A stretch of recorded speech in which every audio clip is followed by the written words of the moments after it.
guys, welcome to Soul Talk with Leo and Norma. I'm Leo. And I'm Norma. Let's talk about it.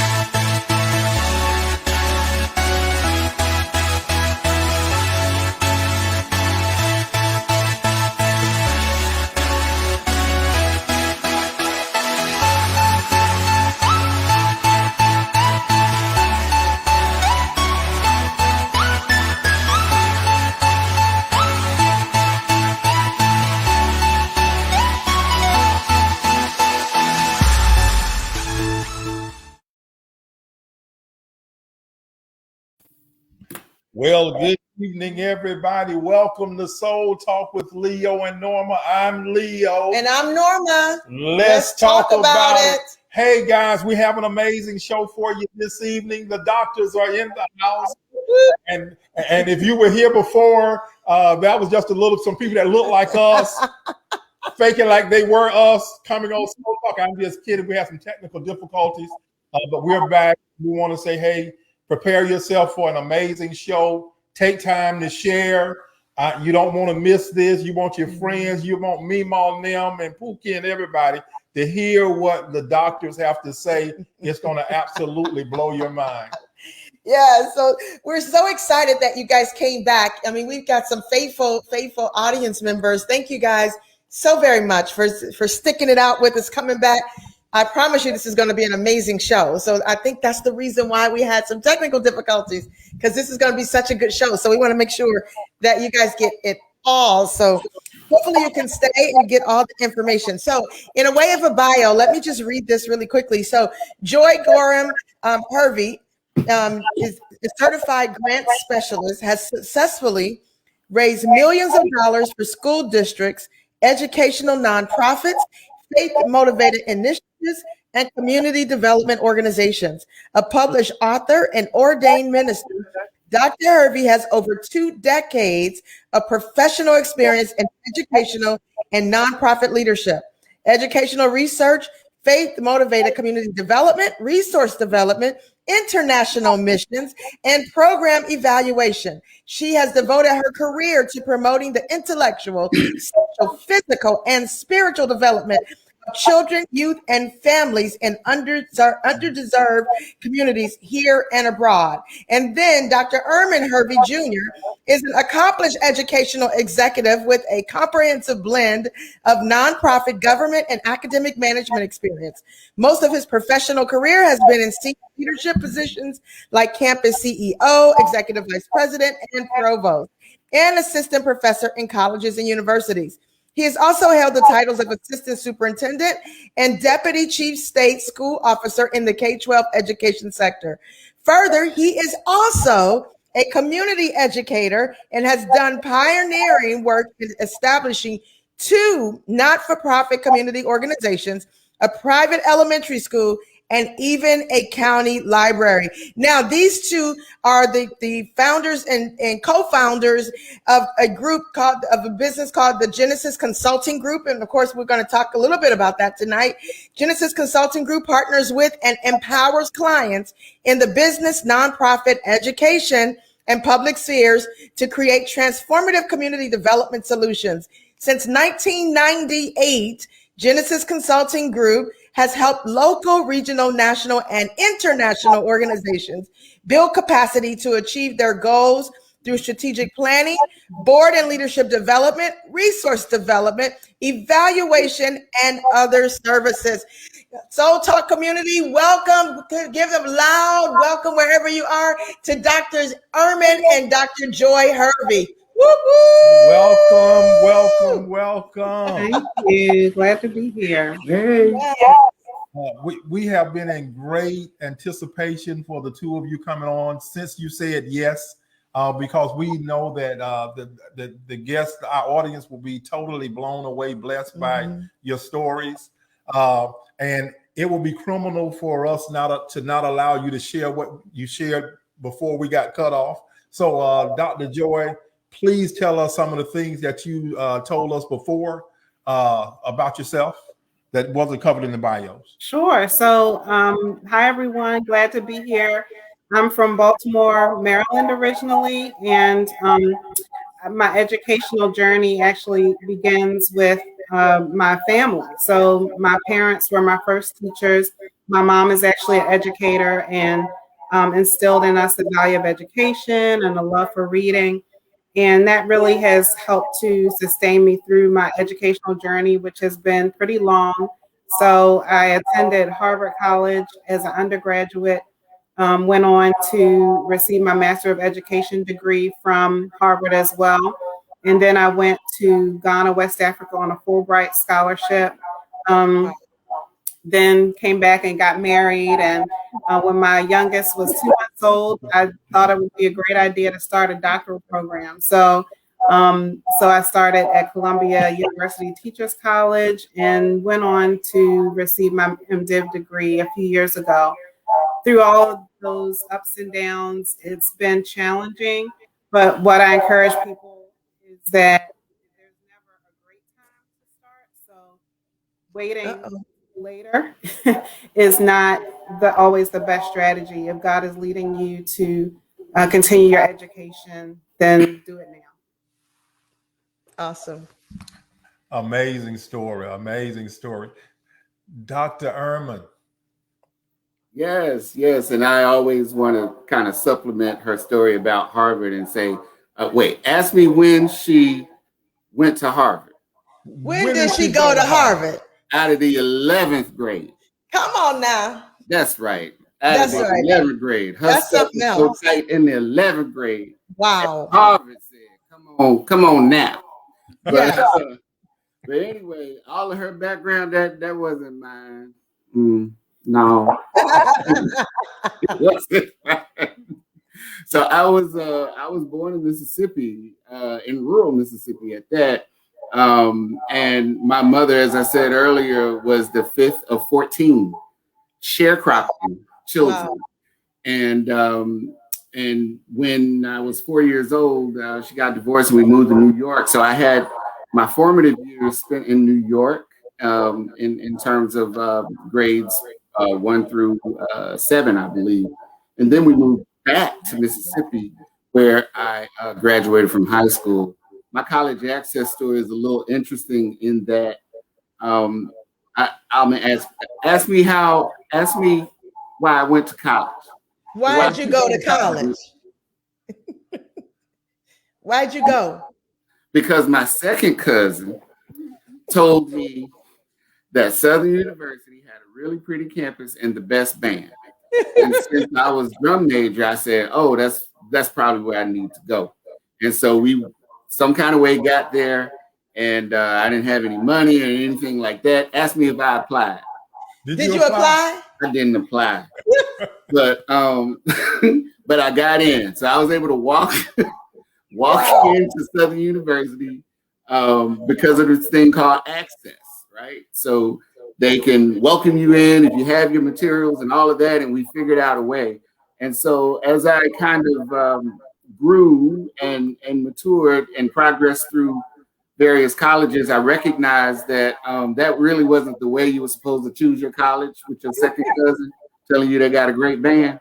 And so I decided that I would help everybody else go about it the right way. So that's how I channel my energy and create a program that helped young people understand the process of college and then go to college. Awesome. And all of my graduate work some kind of way connects to that, because I believe that's really what my my central focus is. So I went through a few universities and I have a few degrees and all of that good stuff. But my heartbeat relates to education and post-secondary education at that, because I really believe education is the one true ladder that can level the playing field. Is the one thing that everyone has access to that can make a difference in their own individual lives, and then their families' lives, and then communities and all of that.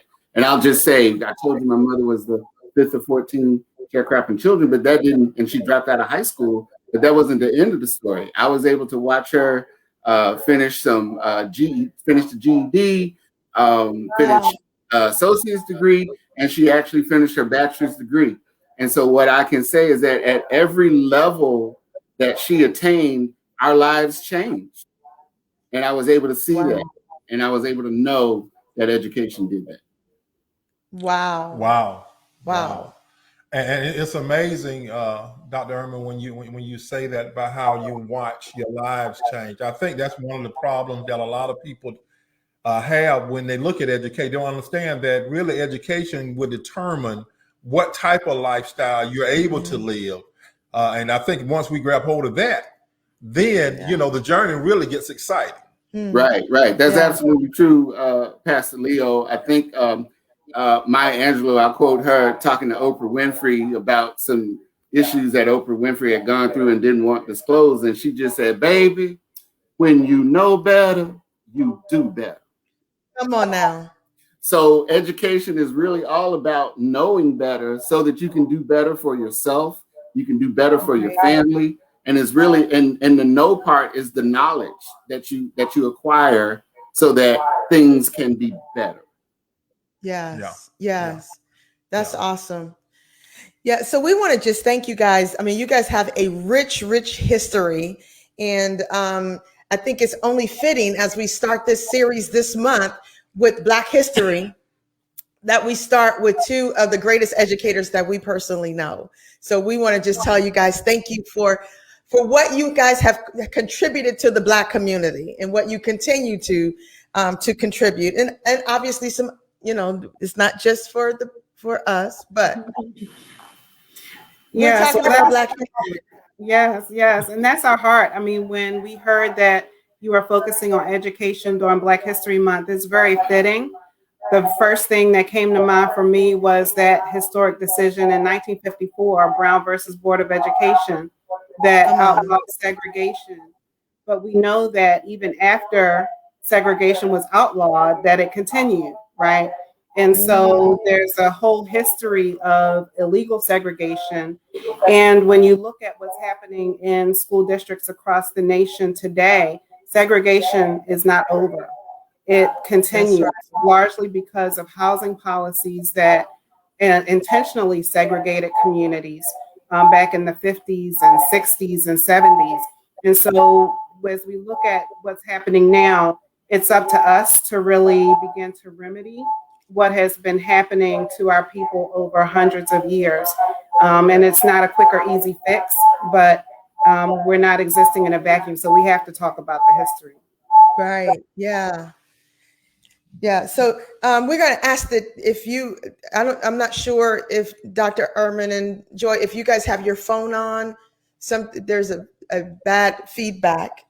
Check with John too. Yeah, if you have something on, it might be coming back because I'm not sure if anybody else can hear that. We can. So we want to make sure they can hear you guys clearly.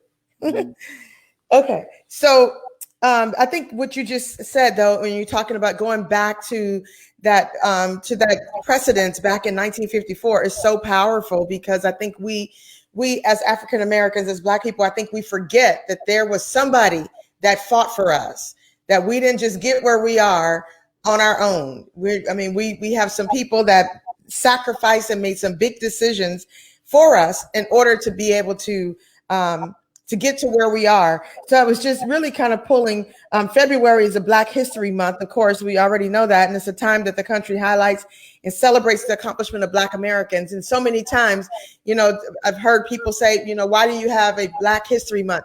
Because the rest of the months, a lot of times that we're just overlooked.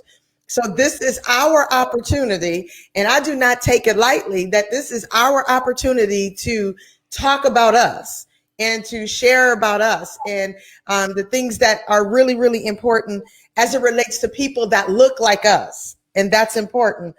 So we wanted to kind of talk through, as you already alluded to, the state of education in the African-American community, because from 1954 to where we are today, you already alluded to this, Dr. Joy, is that we're still in a place of segregation even now. So are we still, have we really gotten further?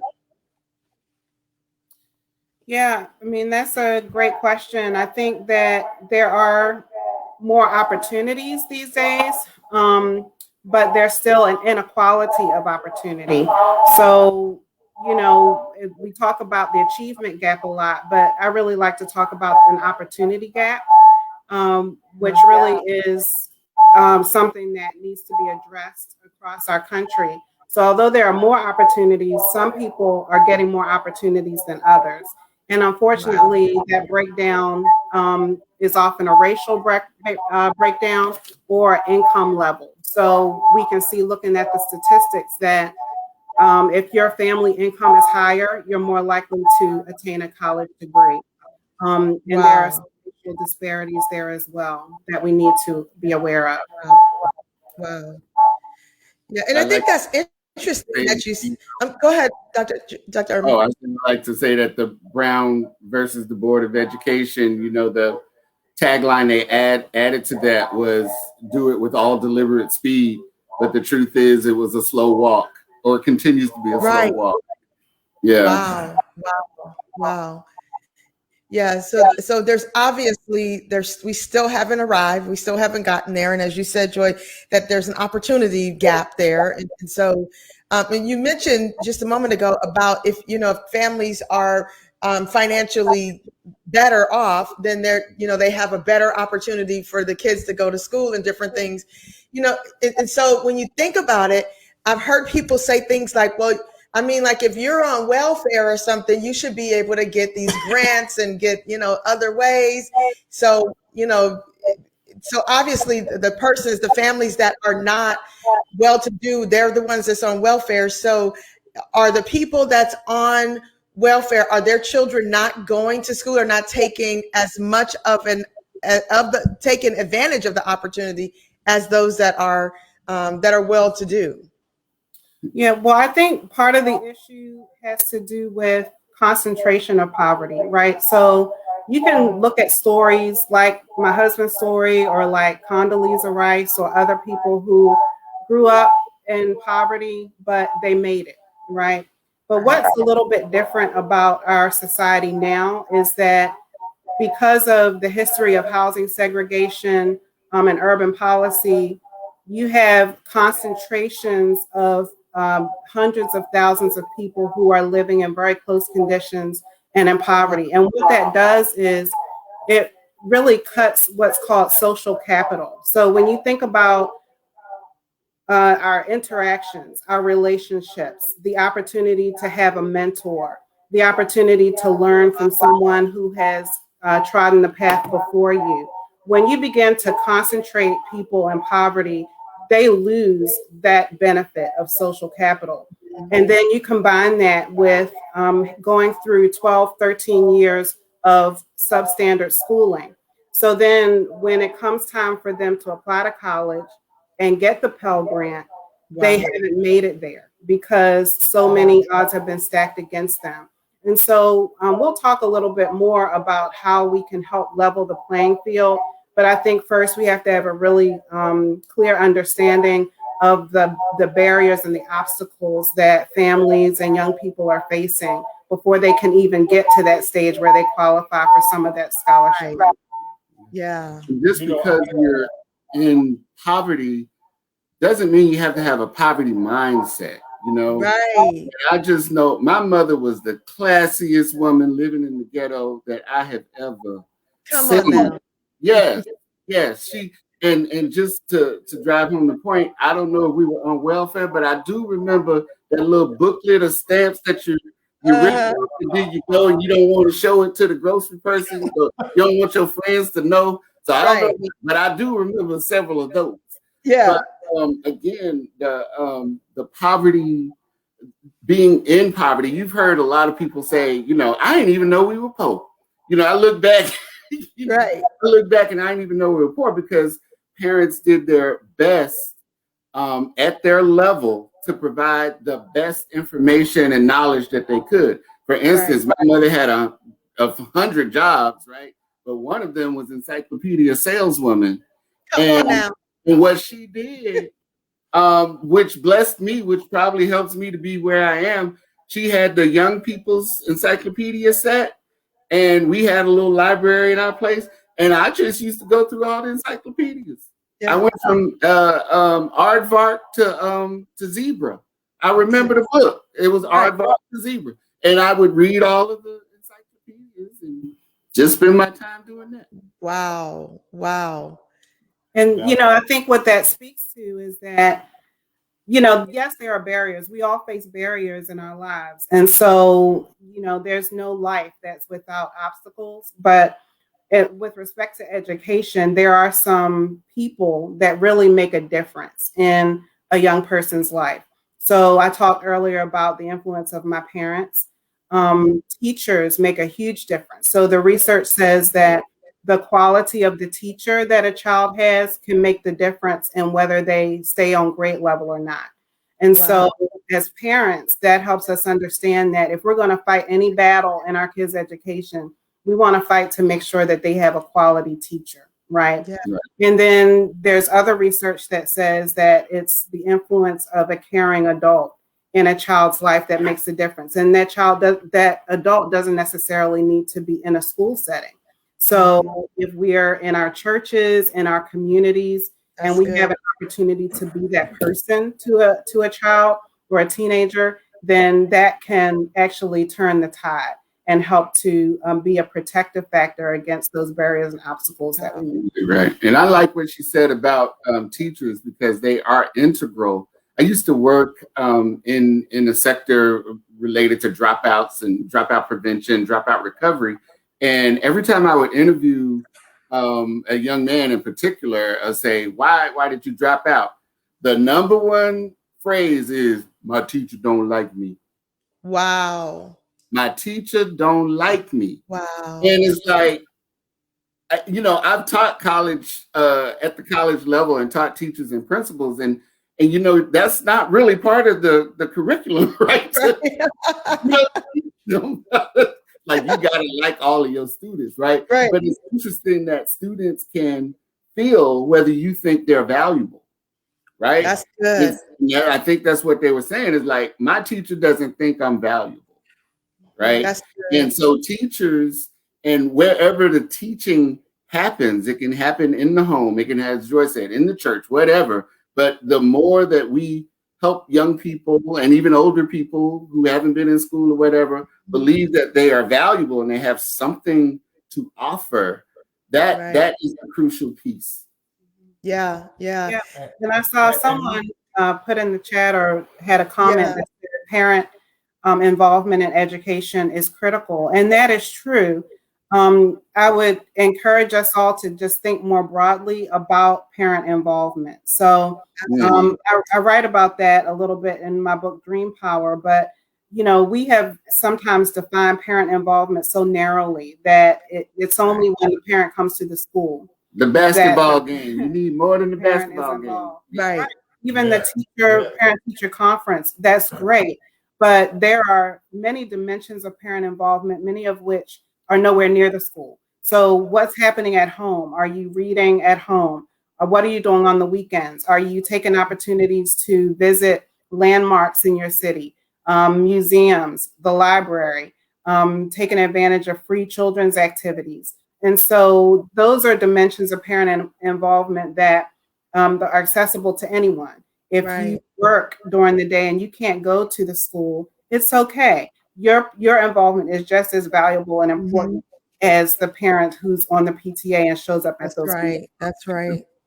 Yeah. Wow. And I was one of the people that was on the other end of you all's performance. I was the high school dropout. I was the person that would blame the lack of success on someone not liking me. Well, see, a lot of times it wasn't about the person liking or disliking me. It was about how I felt about myself. Sometimes there's a silent cry from broken people to say, validate me. Right. You see, a lot of times we look at the behavior of the children and we look at what they're not doing, but we have to go back a little farther and say, okay, why are you not performing?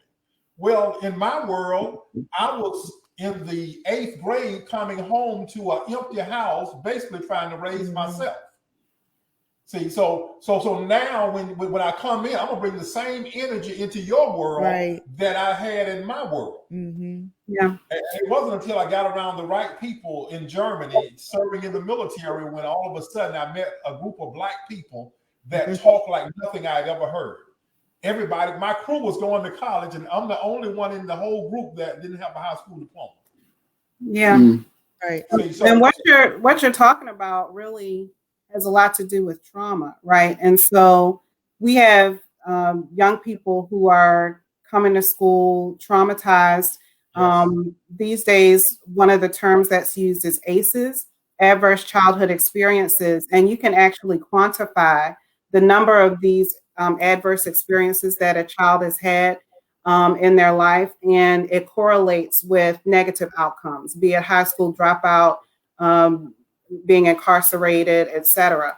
And so what we really need in schools that are serving these students with lots of ACEs is we need trauma-informed adults, trauma-informed educators, trauma-informed school staff, and it flows, we all know that the school cafeteria lady can be just as important in a child's life as a teacher. So everyone who's interacting with students needs to understand how to approach a young person who has experienced trauma and help them progress in their educational experience despite what they've experienced. Right. Yeah. And I was actually going to say something about that because I'm I guess an educational gatekeeper. And the truth is we all have issues.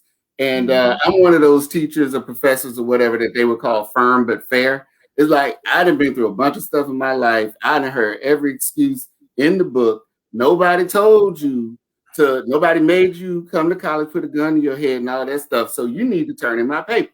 Right. So it's like you need to turn it in. And so all of these excuses and these traumatic experiences and all of that. And I just remember telling somebody, I said, look, ma'am, I said, thank you for sharing that. I really applaud you. I said, if this were life, I would give you an A. But this is college algebra.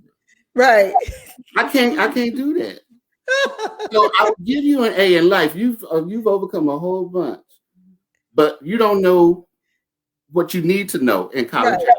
Right. So it's about being firm but fair. And I always say that, Oprah Winfrey had a traumatic life as well. I think she was pregnant at 13 or whatever and all this stuff.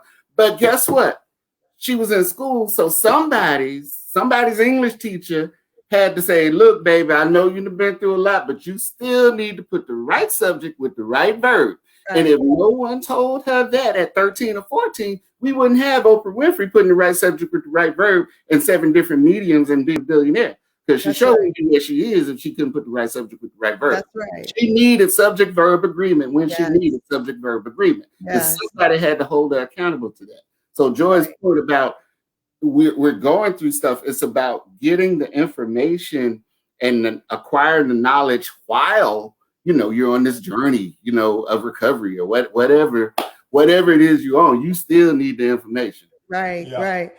Really, what you're talking about is resilience, right? So, there is a curriculum in schools, and then there's a curriculum that's what our kids need to know, right? Come on now. So they need curriculum.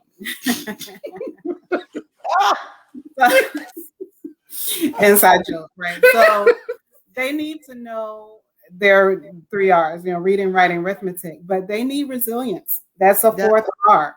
And the question is, where are they going to learn that? So ideally, they can learn resilience from their school personnel as well, but more likely they're going to learn it at home. They're going to learn it at church. They're going to learn it somewhere in the community with a coach who, shows them how to get in the game when they don't feel like it.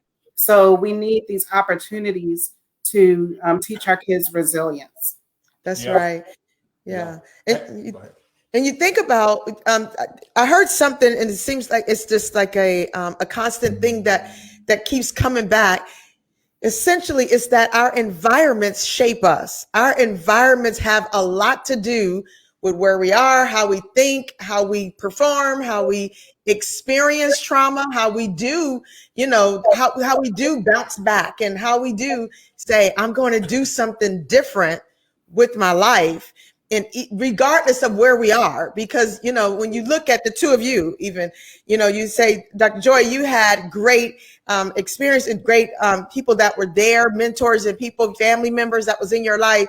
And that was, you were in a predominantly nicer neighborhood and area and all that kind of stuff. And then you have Eurmon, who was completely different, but his mother did not allow the environment to cause him to be where he could have been. And probably there's a whole bunch more of not Eurmons, and you and your brothers. I mean, we've seen pictures of you and your brothers, and you guys are all successful. And just thinking about, there's some other people in that same community that y'all grew up in that are not doing anything with their lives. Mm-hmm. Yeah. I think it's really kind of a two-pronged approach, if you will, because I think, when you begin talking about inequity or inequalities, there are always people who will say, well, look at this person. This is an exceptional person. They made it, so anybody can make it. And yes, that's true, but we need to counter that argument with the numbers, right? So if you Google Opportunity Atlas, it shows you census data about the neighborhoods where kids are more likely to remain in poverty. If they're born in poverty and they're in a certain zip code or census tract, then most likely they're going to remain in poverty. Whereas there are other neighborhoods where a child who's born into poverty has an opportunity to move out of poverty as an adult. And we have to ask ourselves as a society, is that okay? Do we want a society where your chances in life are largely determined by your zip code? Yeah. And I don't think that's okay. Right. So exceptions aside, we need to work on creating a society where children's futures are not tied so tightly to where they happen to be born. Yes. Yeah. That's good. That was good. That was rich right there, girl. Come on now. Come on. And what's interesting, though, about 20-something years ago, I think almost 25 years now, we had just gotten out of the military and moved here to Florida, and I worked for Head Start. Excuse me. And of course, these are kids before you did too. I said, God bless you, Head Start. Yes. But I worked in Head Start and actually started working for Dr. Richard Danford, who's over, with the Jacksonville Urban League. Mm-hmm. So I started with him all those years ago, and I was part of the group that was supposedly parent involvement, and we were supposed to go out and get parents to be involved in these children. Now, Head Start, they're not even in kindergarten yet. I mean, these are 3 and 4-year-old kids. I could not get but 10% of parents to be involved in their children's education. Yeah, yeah, and there, of course, there wasn't any basketball and soccer and all that stuff. It was just, can you color this paper with the baby? Yeah. Can you come? Can you come see them say their little speech? Nothing. I ain't gonna tell you why, but go ahead. And I'm going because they remind her of her daddy. But go ahead. But, and all of them were not working. Some of them were working, but all of them were not working. Some of them would literally seem like they would drive up and throw the kids out the car, and they didn't even want to come sign the kids in. I'm doing some work now around early care and education in Mississippi, and you see that up and down the board, right? So, what there are so many things that are needed. Of course, parenting. Mentorship is needed, but what it also means is that in Head Starts and in schools that serve children in poverty or children who have been in communities that have been historically marginalized, there's a great responsibility on the school to help fill gaps, and that's just the case. If you can't understand where kids are coming to you from and address them where they are and get them where they need to be, then you're not doing a good job as an educator. And so there are strategies that have been shown to help in those environments. So, There are, like KIP is a great model that's often heralded for being culturally relevant in terms of how they instruct kids. And so there are many promising practices that schools can embed in the way they educate children that help to insulate them, create resilience, and get them where they need to be. Right. Did you say HIP? H-I-P? KIP. K-I-P-P. K-I-P.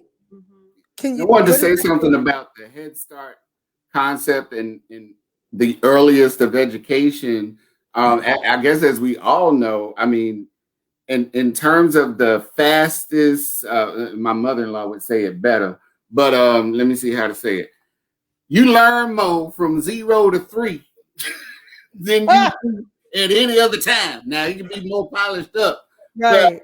But in terms of what a human is able to grasp and learn and all of that, 0 to 5, 0 to 6, those are the most, that's where learning is accelerated the most. So it's really a time where you can focus and give them, quote, a head start.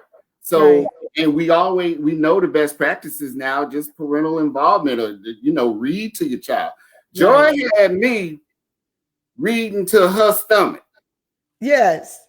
And I ain't come from that kind of stuff. I came from where you just, whatever. And I'm like, okay, I'm finna sit here and read to this but I'm reading to the stomach. We started early, reading to the stomach. You know what I'm saying? And so of course we knew that. I didn't know much about that. I just went ahead and read. And now my kids, they all right. They turned out all right. No, your kids are amazing. Your kids are doing some amazing stuff. EJ and Trinity are superstars from actually, like them. Obviously from conception. Right. From embryo. I'm like, okay, I'm reading to her stomach. Okay, sure. I know, right? Sometimes I think one of the big problems is we're expecting people to do certain things that don't have the tools. Mm-hmm. If I have a baby, see, anybody can have the baby, but everybody don't have the tools to properly handle the baby.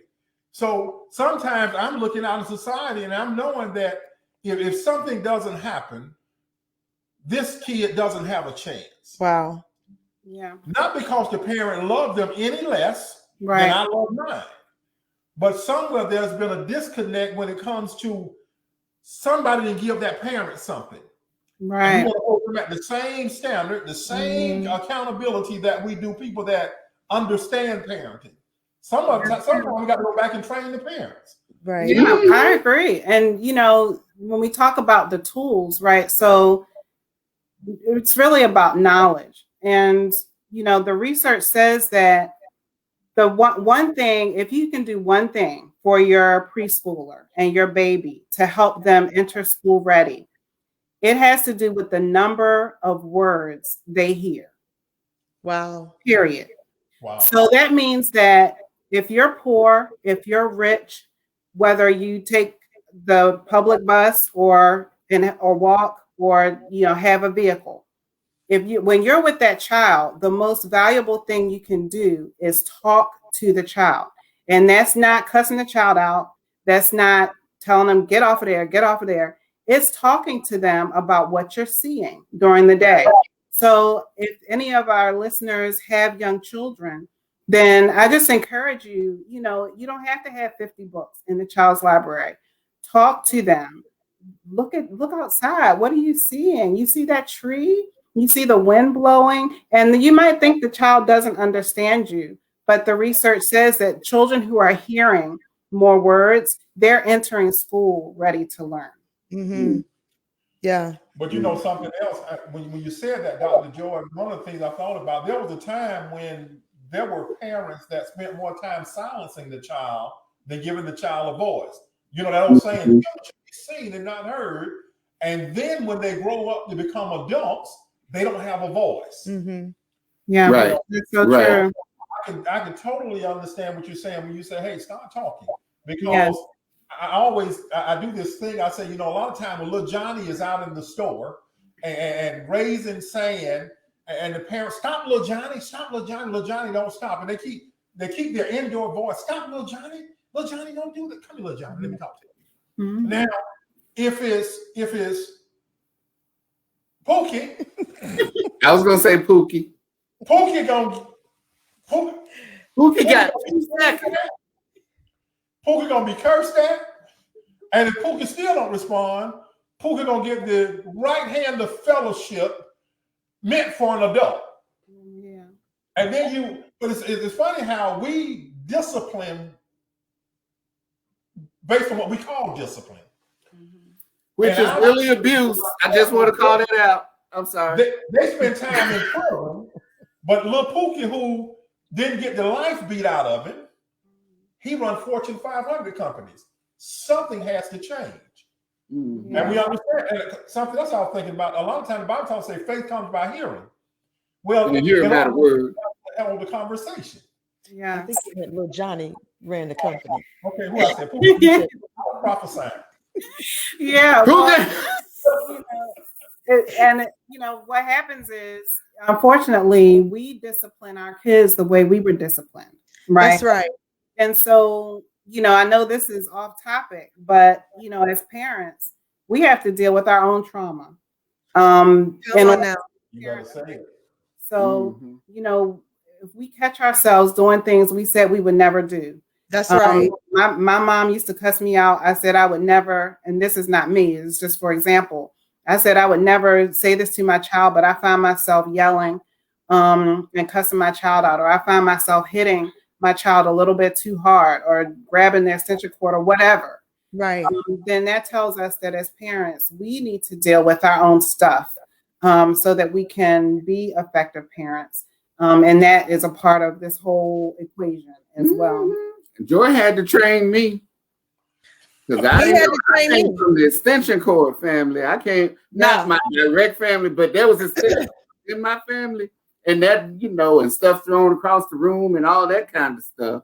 And Joy had to train me, on fatherhood and stuff. It's like, no, honey, no. It's like, okay. So it's like, okay, now, I don't know, little Johnny go to the corner without your dinner. That ain't where I come from. You won't have dinner. That ain't no punishment. I know what punishment is. I'm sorry. Yeah. I'm sorry. All right. Yeah. But one thing I should say, something happened too with our journey into America. Mm-hmm. A lot of time we were being raised the same way that the slaves were treated by the master. Ooh, I'm about to leave now. I'm about to go. I used to watch kids that were tied to, when I was growing up, their parents would literally tie them to the door handle, take out an extension cord, and beat them across their backs until their skin would burst open, just like the slaves used to be beat. Wow. So some of the cruelty that we never dealt with. Mm-hmm. You got to go back and see, okay, what's causing you to think this is right? Wow. Stand over some little person, they looking up at you with them big old pretty eyes, and you're so angry to where you'll stare down like a giant and curse them and beat them and abuse them, and you don't feel nothing? Yeah. Mm-hmm. I encourage everyone to Google post-traumatic slave disorder and watch that talk on YouTube. I'm trying to look up the name of the woman who gives that talk, but it's powerful. And she talks about how, just like with PTSD, slavery, as Leo is talking about, has created this this trauma that has been passed from generation to generation. Right. And just the same things that you're talking about, these paradigms that we're dealing with now, we can trace them back to the Atlantic slave trade and our history. And so there's so much that we have to deal with and address when it comes to how we parent, how our kids are educated, et cetera. And so, the takeaway for me is that all of us can do our part, whether we're a parent or not of a school-age child. We can do something to speak into the life of a child or a young person. Yeah. We can do something to address our own trauma. We can do something to be that parent at the parent-teacher conference or the PTA event for the child who doesn't have a parent there. So, you know, there are things that we can do that will help to address the issues that we're facing. Right. Yeah. And you think about just what you're talking about, and I know we focused a lot on younger children.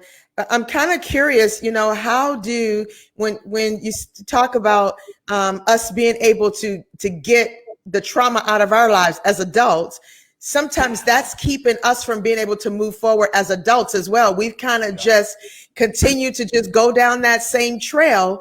Even after we've left the traumatic situation of our environment, we've continued in that. We haven't gone after the college degrees and after the better jobs and after the you know, to be the CEO. We have decided that it's okay for us to be at this level, at the lower level, as opposed to being higher. What causes us to decide that that's where we're going to stay? Is there some kind of thing that we really need to address within ourselves as adults? Because we can still go to college now and we can still do better, but is there something that we can do now to change that? Yeah, I mean, one thing I love about my ministry journey is that it involves a lot of dealing with people in recovery, right? So when we think about recovery, a lot of times we think about substance abuse or different kinds of addictions, but there are also, like, this is called soul talk. Your soul is your mind, your will, your emotions. And I think as we grow, and especially if we're in relationship with the Creator, then He begins to reveal to us ways of thinking that are holding us back. So it could be a poverty mentality, you know, that feeling that, you know, I experienced poverty, and so that's all that I'm ever going to experience. So why would I even try to do anything? Wow. It could be feelings of unworthiness. You know, people talk down to me my whole life. They told me that I was this, I was that, I was too fat, I was too skinny, I was too dark, too light, whatever. And so even though my boss says I'm doing a great job and I should apply for this promotion, I don't feel worthy of it. And so I'm not going to do it. For some of us, it's a fear of failure. We don't want to step out. We think we're doing just well enough that we don't want to take any risks and fail, because what will people say if I fail? So it could be fear of failure. And for some of us, it's fear of success, because we don't know what it's like to be successful, and we're afraid of experiencing that. So there are so many different things that can be soul issues that are keeping us bound. And I would just say that all of us, when God begins to show us those things, then He also will show us a next step. And so the next step could be, you need to talk to this person. The next step could be, you need to join this small group. It could be, you need to go to this support group, or you need to go to Celebrate Recovery, or you need to go somewhere and deal with that abortion that has you in so much guilt that you don't think that you deserve anything good. You're walking around beating yourself up every day. So He'll show you the next step. He may not show you the whole journey, but He will show you one step you can take towards your freedom. And then once you do that, He'll show you the next step. So I think that there's something in all of us that we need to deal with on the soul level. Take the first step, and God will show you the path. And then I know when I used to work in Mississippi, one of the things I used to say was, I forgot the car I used, but it's almost like in that area, because it was agrarian and, you know, cotton fields everywhere, and everybody, you know, basically grew up looking at cotton fields all the time. And I used to say, you know, in terms of cars, it's like, if you've been looking at a Toyota Corolla, for instance, I mean, you have to show them the Bentley and say, there is a such thing as yes, there is a such thing as a Cadillac. Right. In fact, come here. Here's the Cadillac, right? And you may have been used to the Toyota Corolla, and this is just an analogy, but you're used to the Toyota Corolla. But the fact is, Eurmon showed me the Cadillac. Eurmon showed me, so I know it exists now. So and he told me I can do it, right? And so that's basically how I try to apply pretty much everything she said. And then I thought about taking the next step. There's always someone, because God works through people. Come on now. He works through people. He's already done the Bible. We got the theory. We got all of that. But in order for him to advance his agenda, he works through people. So the people around you and the people you have access to are going to be those, some of them will be able to take you to the next level and able to see that you have next level potential, right? Yes. And then they'll invite you in whatever way, and I'm using it formally, invite you to the next level, so to speak. And another thing she was talking about, to take a stair, I always say, God shows you a stair, not a staircase. Everybody wants a staircase. We want to see the whole staircase go. No, he does the stair. Yeah. And like she said, just take the step. Yeah. And show up. Tell you can do it, believe you can do it, and just do it. Yeah. And I think, I love that you're doing this during Black History Month, because I know for me personally, I find inspiration in the history of African American people, right? And it can seem so abstract at times, but if you really sit and think about it, about what our people have been through, and where we are today, it inspires me that anything is possible, right? So, when we look at the fact that we came to this country in chains, we have had a Black president and now have a Black Madam Vice President. Yes. So many examples of people who have overcome tremendous odds to not just survive, but to thrive, and then to pull other people with them. For me, like that pull other people with them part. Yes. It's not just a story, right? These are things that if we reflect on our history, it can help give us strength to move forward into the future and say, if they can do it, I can do it. Right. But a lot of time it's really about what part of history do you spend your time focusing on. See, I think that the plight of the African American is one of the most amazing stories you could study.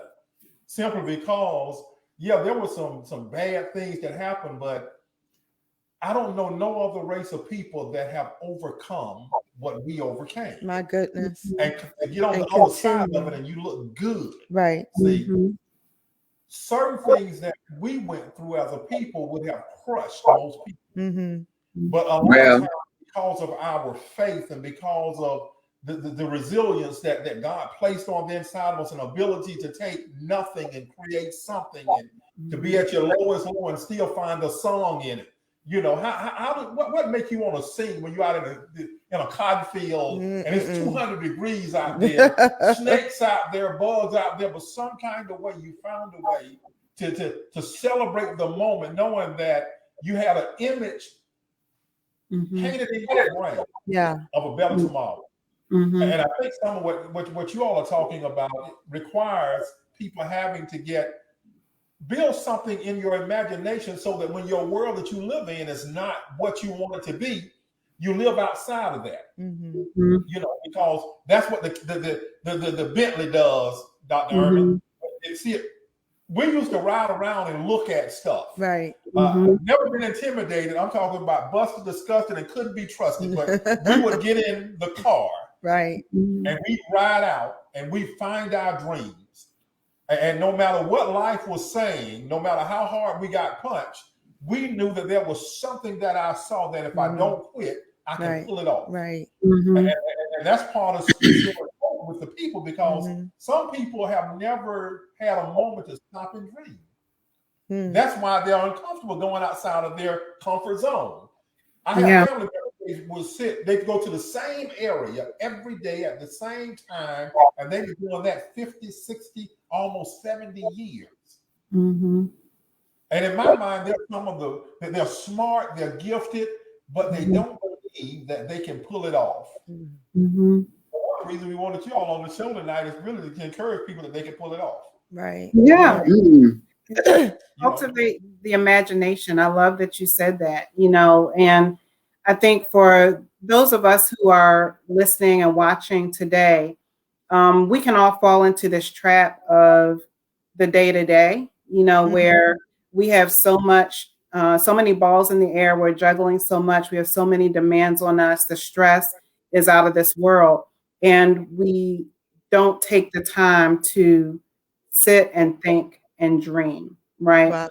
And that we consider that to be a luxury. But the fact is that at some point, Harriet Tubman had to take a mental space in her mind to envision what she could do Right. for herself and for her people. Yeah. And she was doing that against great odds. And then that led to action. But there's a moment before action that is reflection, imagination, creativity. And sometimes if we're just going from thing to thing to thing, that divine creative ability that we receive as part of God's image within us, we're not using that. Wow. Wow. But if we can just stop for a minute, right, and say, the Creator God made me in his image. Yes. I am a creative being. Let me sit right and receive the download. Yes. Right? And what God has for you, it might be a t-shirt idea, something to put on a t-shirt. It might be a business idea. It might be a book idea. It might be. I'm looking for something to throw. I'm looking for something.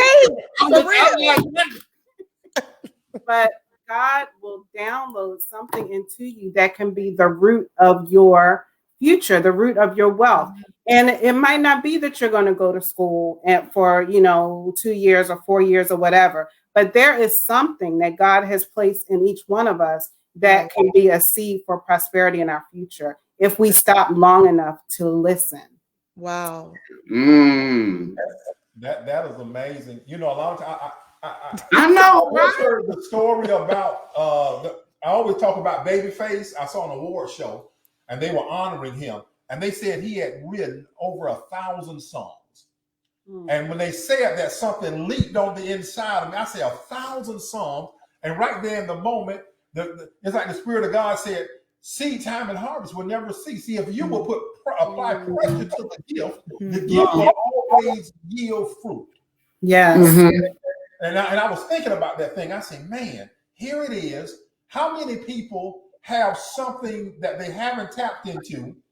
It's never about how much money you have.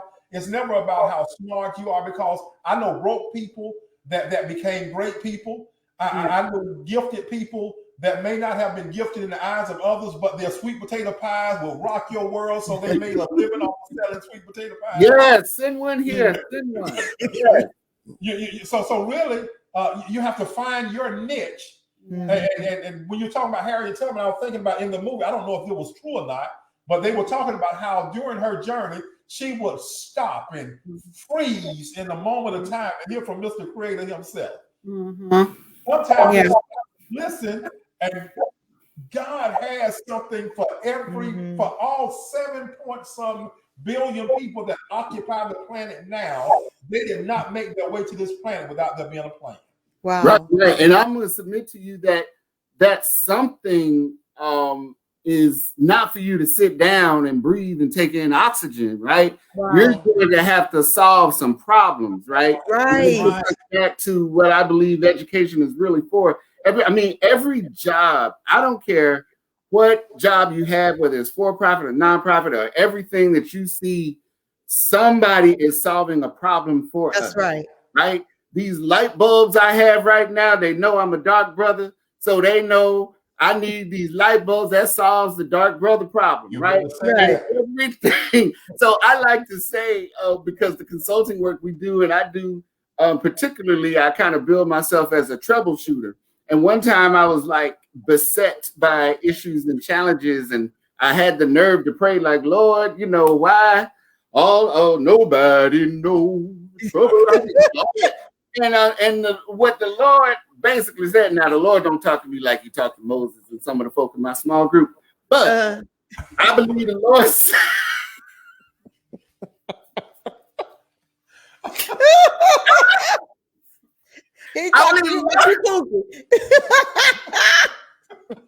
I build myself as a troubleshooter, And I was complaining about the trouble. And what I thought I heard was, if you don't have any trouble, if you're a troubleshooter, you don't have no job.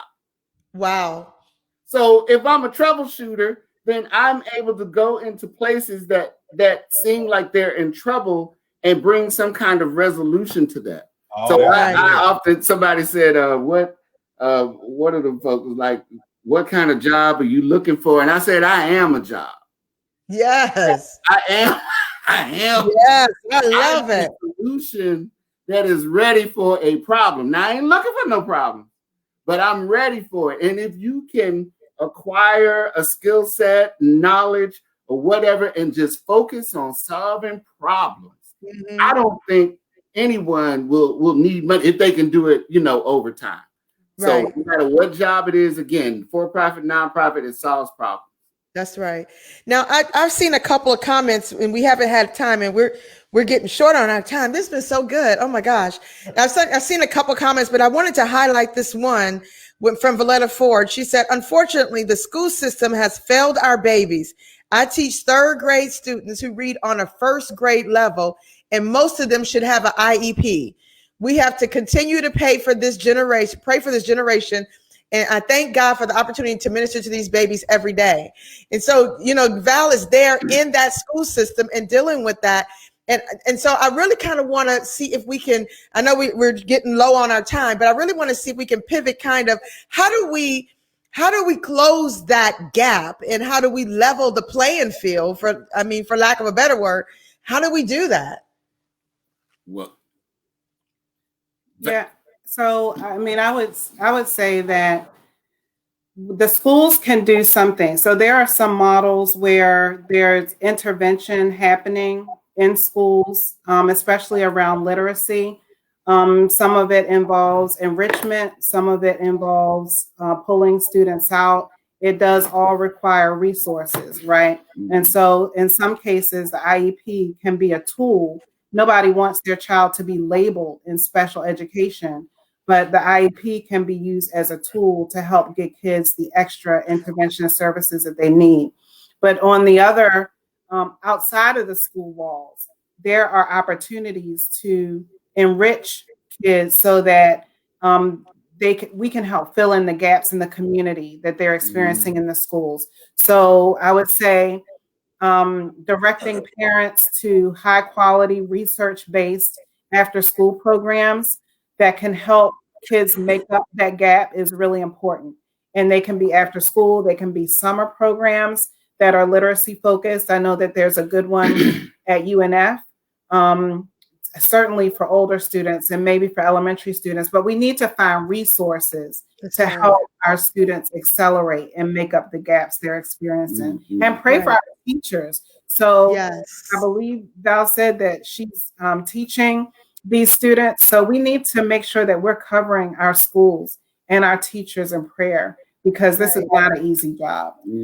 Now I was going to try and encourage, there's nothing easy about teaching, third grade. So I wanted to encourage the person, because a lot of times we engage these challenges and they are so overwhelming. So I would like to encourage the teacher to, and this is what I tell people, figure out what your piece of the pie is. So if your piece of the pie are the 20 students in your class, then, you go all in on those 20 students, because you can't solve the literacy problem, in America, right? Right. You think about, oh my God, these third grade students are reading on the first grade level, and you'll blow that up in terms of like, what am I going to do about this national problem? Well, what are the 10 students? Just get 10 students and encourage somebody else to get 10 students and all that. And so, and you won't be overwhelmed, because I've been there trying to.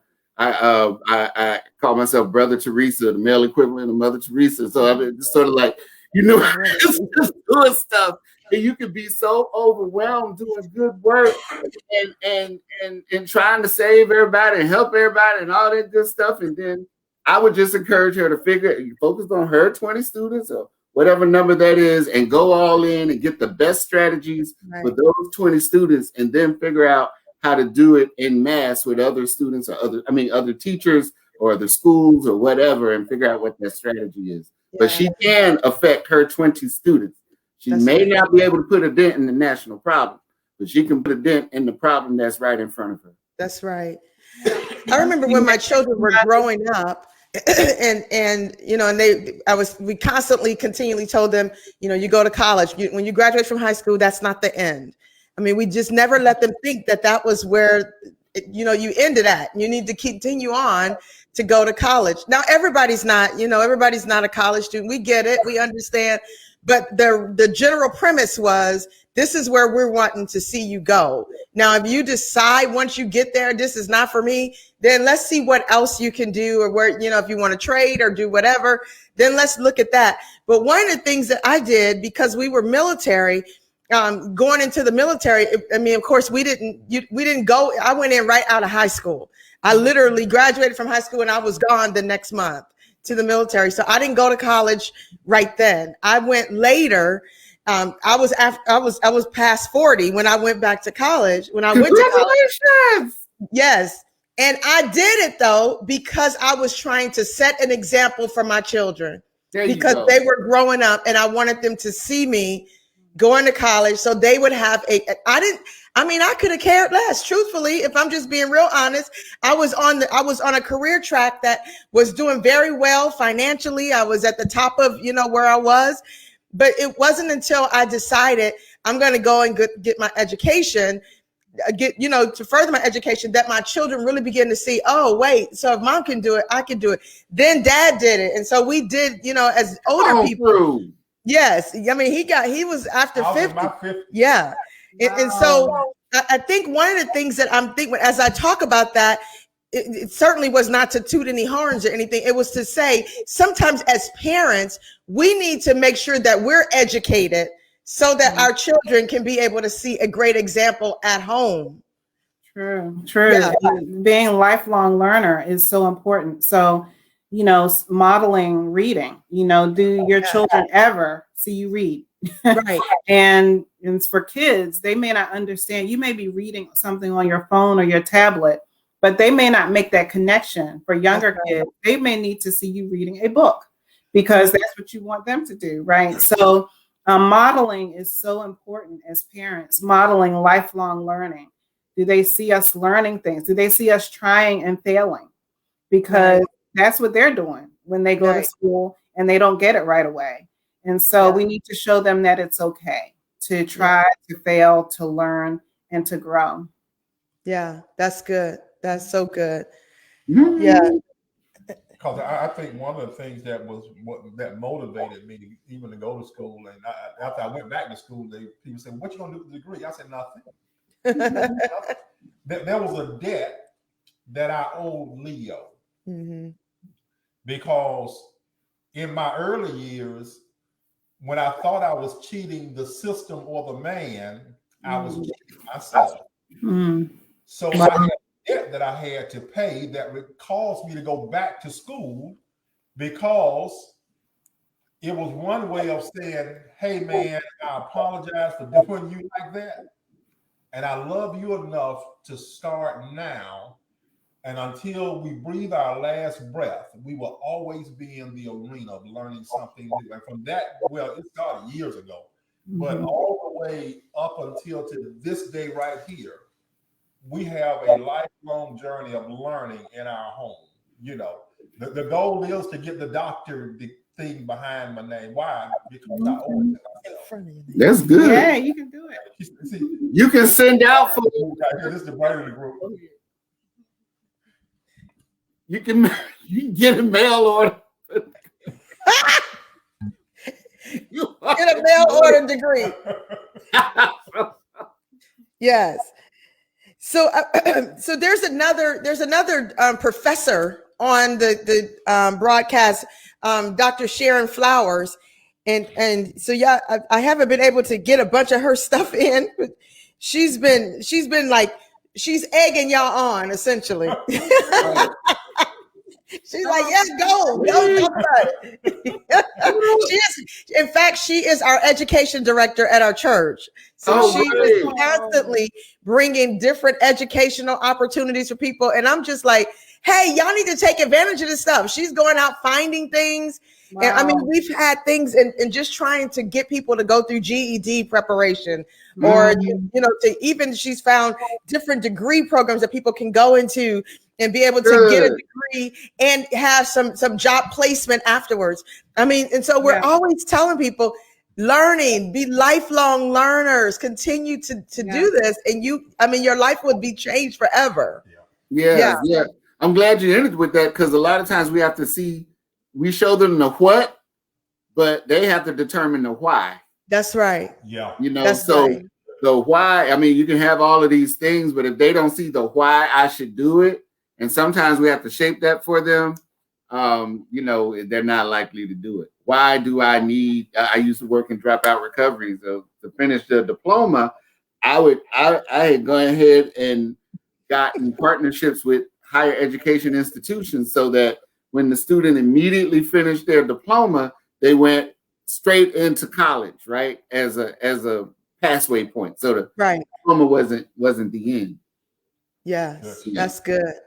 That's good. Wow. Yeah. Motivation, so I was just thinking about motivation and self-efficacy. So when you think about what that mean, right. Come on now. I was still reflecting on Val's comment. And what can you do for a student who is behind? Because the thing about it is kids know when they're not making the grade, when they're not meeting expectations. That's right. It wears on them. They may try to not show it by being the class clown or whatever, but it affects their spirit. And so one thing that teachers can do is to work on that sense that I can do it. If I put my mind to something, I can do it. And for them, that might not be reading right now, but there's something that if they put their mind to it, they can do it and do it well. And giving them opportunities to experience that feeling will begin to build up that self-concept that's going to be so important to them in their academics and in life. And I talk about that in my book, Dream Power, and just different means to build motivation in kids is so important. And then the other piece of it is helping them identify their gift. So again, their gift might not be reading right now, but they do have a gift. And if we can help them understand that they are gifted, they may not be in the gifted class.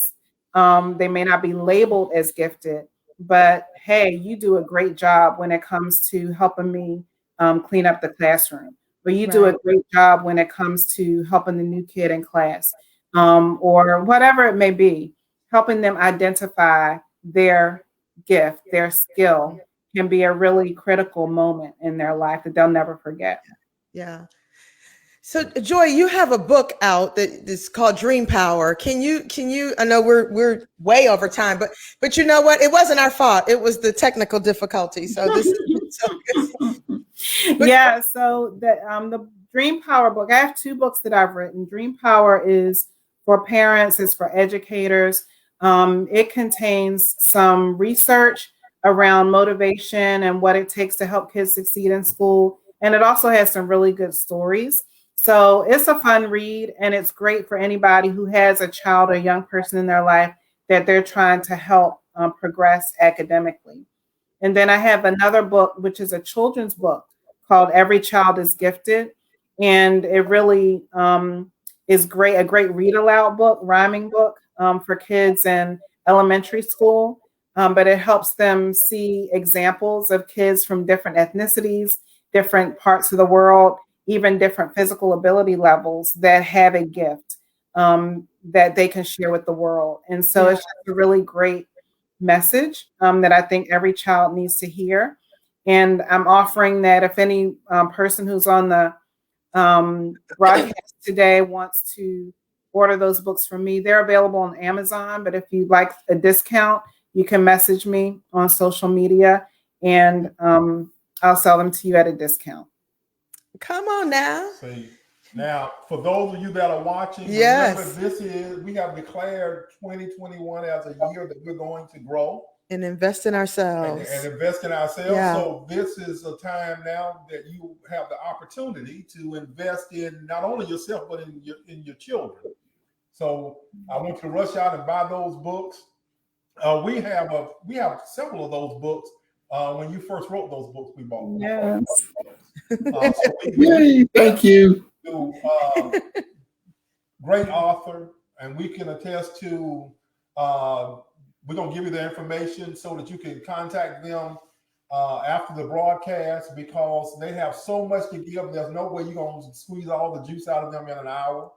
So please reach out to them, and please become students so that you can excel in life, and let them go ahead and get you to the next phase of what you're trying to do with your life.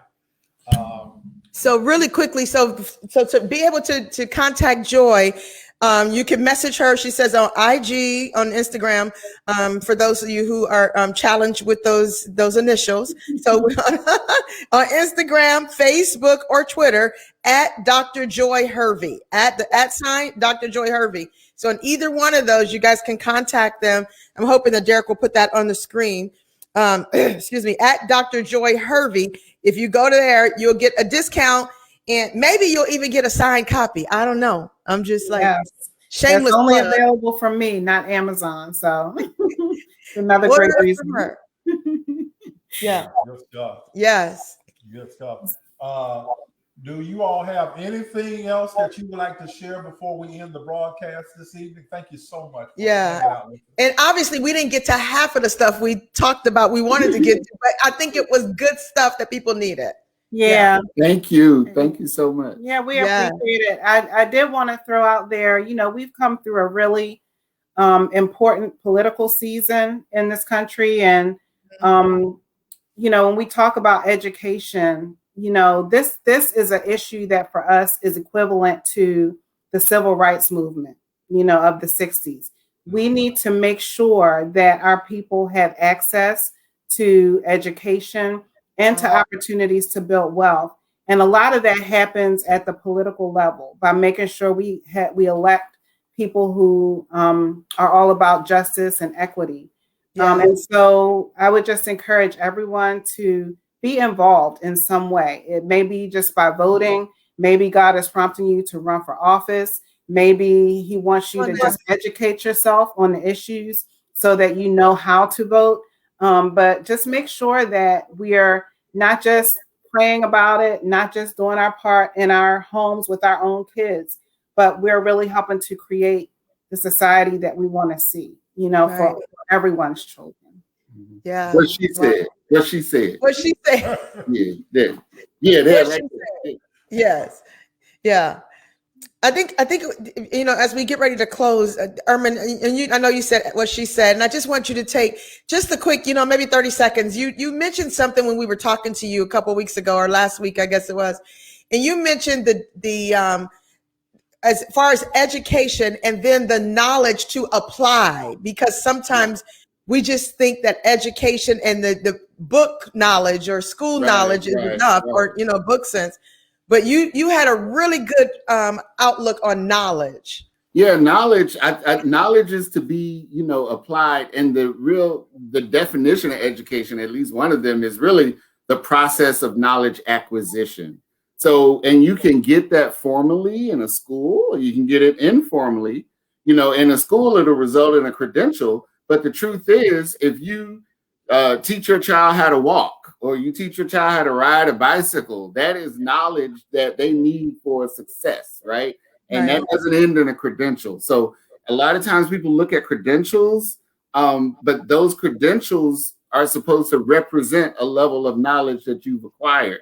But if you acquired a knowledge without a credential, and you apply that knowledge to solve a problem that results in some money or whatever, then that's great. I would think I was saying that, I got a few degrees, but if you have $1 million and you're a high school dropout and I got 3-4 degrees, I'm still going to listen to you because I don't have $1 million yet.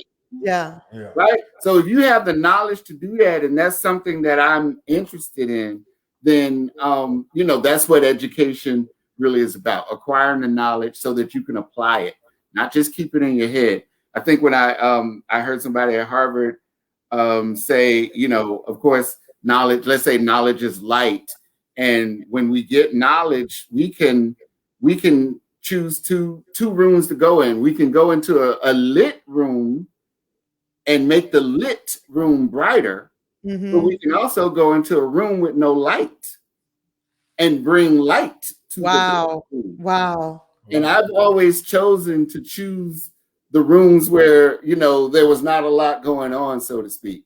So using my knowledge to bring light maybe where there may not necessarily be light, rather than getting together with a whole bunch of other light bulbs. You know what I'm saying? Wow. Yeah. Wow. Somebody said this was great on tonight. Very encouraging and insightful. I completely agree. Yeah. But we thank you all so much for the opportunity. This is really, really great. Thank you. Thank you. Thank you all for accepting the invite. Yes. Just felt good hanging out with you too. But for some of you that might not know, we love the two of them long before we made it to this place right here. Mutual. Pastor Norma, because normally they act up pretty bad. I often say that Joy and I, we kind of steal water in the room. You can't take them anywhere. That'd be Eurmon. That is not me. Yeah. What you talking about, Willis? Right. I think y'all feed off of each other. Really quick story. Dr. Eurmon was in a doctoral program, I think in Gainesville or something like that, for my 50th birthday party. And I really wanted him here. He drove back for the party and went back. Did you go back that same night, or did you go back? Yeah. So you know how to throw a party too. That was nice. Yeah. I had to be in white. I had my white in the car.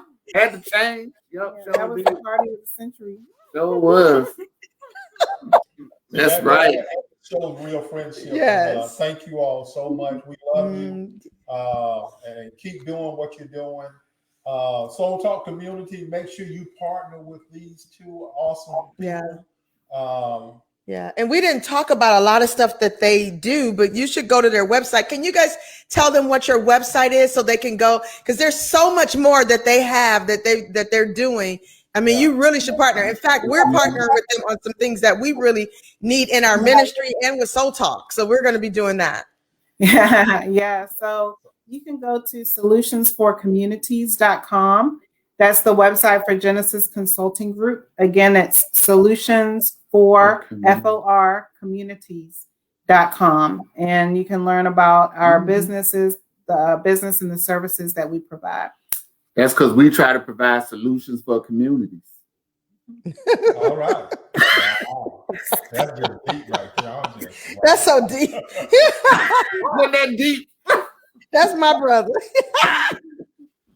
Hey, so once again, thank you all for hanging out with the Soul Talk community. Thank you all for showing up. We will be nothing without you. That's right. Until next week. Hey, guys, have an amazing week.